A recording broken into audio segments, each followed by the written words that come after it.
कि सवाल किससे करना चाहिए अगर कोई शख्स गायब हो जाए। लेकिन साथ ही साथ जहाँ पे अफराद की गुमशुदगी के बारे में बात होती है तो यहाँ पे जो रिजल्ट्स आते हैं इलेक्शंस के, और ये सिलसिला 8 फरवरी से शुरू हुआ है, वो उसके ऊपर भी बहुत सी तनकीद होती है और समझ नहीं आता कि निज़ाम जो है वो किस तरह तोड़ मरोड़ दिया जाता है। जैन कुरैशी साहब, आपके हल्के में कल एक ज़िमनी इंतखाब हुआ और पाकिस्तान तहरीक इंसाफ एक मरतबा फिर वो सीट हार गई। आप लोग 8 फरवरी को भी वो सीट हार गए थे, उसके बाद भी आप लोगों ने एहतजाज किया, कल भी आप लोगों ने एहतजाज किया।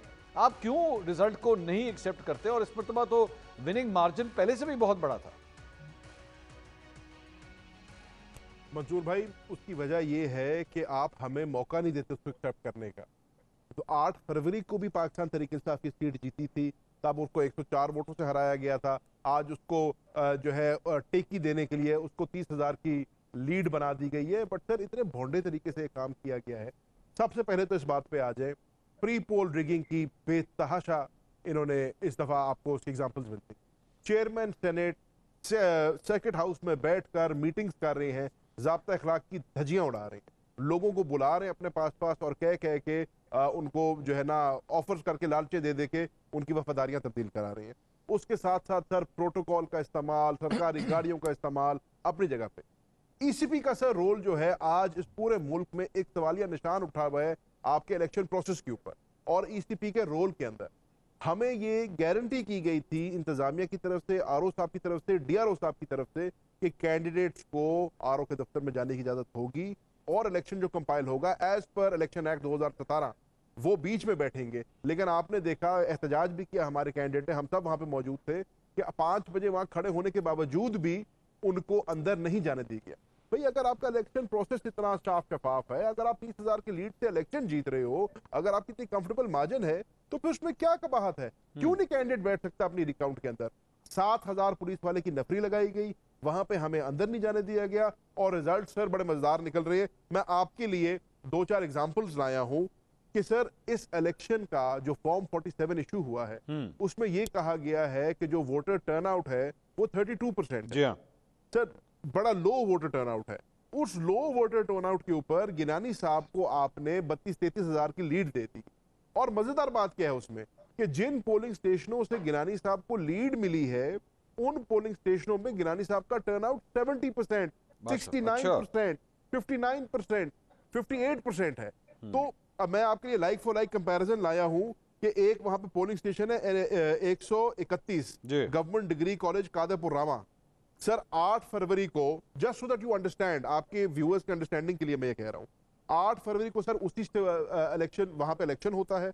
उस पोलिंग स्टेशन के अंदर तैमूर मलिक साहब को 284 वोट पड़ते हैं। अच्छा। और यूसुफ रजा गिलानी साहब जो अल्हम्दुलिल्लाह से आप चेयरमैन सेनेट हो गए हैं, उनको 145 वोट पड़ता है। ठीक है सर, 19 मई को उसी पोलिंग स्टेशन में फिर से इलेक्शन हो रहा है।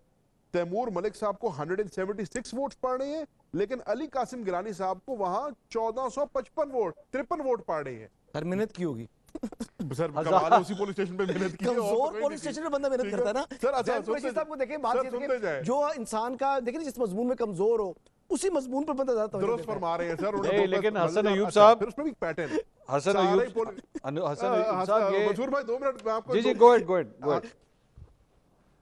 मैं हसन भाई से इस पर जवाब लेंगे, जरा 2-3 और को बताऊं पैटर्न क्या है। सर, सारे polling station female polling station हैं, सारे पोलिंग स्टेशन जो हैं एक स्पेसिफिक एरिया के पोलिंग स्टेशन हैं, वहां पर सर 67% टर्नआउट है। इसी तरीके से पोलिंग स्टेशन नंबर है 56 सर, यूनियन काउंसिल है लुत्फाबाद, वहां पर भी सर टर्नआउट आ रहा है 45%। सर, ये कैसे मुमकिन है कि एवरेज टर्नआउट 23, 24, 25% है, आपका फॉर्म 47 30% बता रहा है, और जिन पोलिंग स्टेशनों में गिलानी साहब वाज़ेह अक्सरियत से जीत रहे हैं वहां पे 60%, 55%, 54%, 40% टर्नआउट आ रहा है। तो ये साफ क्लियर नजर आता है कि बैलेट स्टफिंग की गई है, बैलेट अंदर डाले गए हैं। हसन अयूब साहब को एक दफा फिर मुतनाज़ा बनाया गया। हसन अयूब साहब, ये इशू अगर ये इशू नहीं था तो कैंडिडेट को बैठने देते इलेक्शन रिजल्ट कंपाइल होने में। हसन अयूब साहब, बंदे गुम जाते हैं और बंदे फिर गुम के आके वोट भी डाल जाते हैं, ये दोनों चीजें कनेक्टेड नहीं लगती हैं आपको? सर मैं क्वेश्चन समझ नहीं सका आपका। हाँ, वो मैं दोबारा समझाता हूँ। वो जैन कुरैशी साहब मैं दोबारा हसन भाई समझाता हूँ। जी, वो असल एक ये पैटर्न क्यों हर दफा फील होता है कि जैसे जिस तरह ये एक एग्जांपल, अभी तो उन्होंने एक एग्जांपल दिया जैन भाई ने कि लास्ट टाइम 8 फरवरी में एक पोलिंग स्टेशन में 145 वोट डलते हैं एक कैंडिडेट को, लेकिन जब ज़िमनी इंतखाब होता है तो 1455, मतलब उसके अंदर 1300 वोटों का इतना बड़ा फर्क आ जाता है। कौन कहाँ से आए ये 1300 वोट, किसने दिए ये 1300 वोट? हसन भाई से जवाब, मंसूर भाई हसन भाई से जवाब लेने से पहले आपको एक और बड़ा मजेदार स्टैट भी बताता हूँ। अल्हम्दुलिल्लाह मुल्तान की अवाम पिछले 3 महीनों में इतनी बाशऊर हो गई है कि जो 8 फरवरी को इलेक्शन हुआ था उसमें 13,500 रिजेक्टेड वोट था, ठीक है, और जो 19 मई को इलेक्शन हो रहा है उसमें सिर्फ 2,000 रिजेक्टेड वोट है। तो मतलब वो सीख गए, एकदम सीख ये गए। तो बेसिकली ये भी इम्कानात हैं। और प्लस कहीं पर देखिए, मैं इस हल्के से मुतल्लिक ज्यादा आगाह नहीं हूं, लेकिन मैं ये बता सकता हूं कि जब किसी एक जमात की हुकूमत आ जाती है तो उसको वैसे ही हमारे लोगों का रुझान उसकी तरफ टिल्ट हो जाता है। लोगों को अपने मुफादात होते हैं, अपने काम होते हैं, तो वोटर का ये फर्क पड़ता है। यानी मैं स्पेसिफिकली इसकी बात नहीं कर रहा। दूसरी बात ये करूंगा कि देखिए, मकाफात अमल है। हमने देखा था कि हासिल बजिंजो साहब जो है वो चेयरमैन सेनेट का इलेक्शन लड़ते हैं वो मरहूम, तो फिर होता ये है कि अदली अक्सरियत नहीं होती, लेकिन इसके बावजूद पीटीआई जो है वो इनको जितवा देती है। मोहतरम जो है क्या नाम था, साजिद संजरानी साहब को। फिर इसके बाद हमने देखा कि इसी तरह यूसुफ रजा गिलानी साहब इलेक्शन में जाते हैं, जब बतौर जो है उन्होंने इस्लामाबाद की सीट से सेनेटर का इलेक्शन कंटेस्ट कर रहे हैं, और फिर अब्दुल हफीज शेख हारते हैं और हुकूमत की अक्सरियत होती है। उसके बाद उस वक्त के वज़ीर आज़म को लेना पड़ जाता है। तो ये चीजें होती हैं टेक्निकली। जो इलेक्शन लड़ रहे होते हैं, अगर किसी का थोड़ा बहुत हाथ पड़ रहा हो तो वो डालता है, लिहाज कोई नहीं करता। यानी इसमें ये चीजें मुमकिन है। आप मानते हैं हसन साहब यहाँ पे हाथ डला होगा? 148 के अंदर अगर देखा जाए।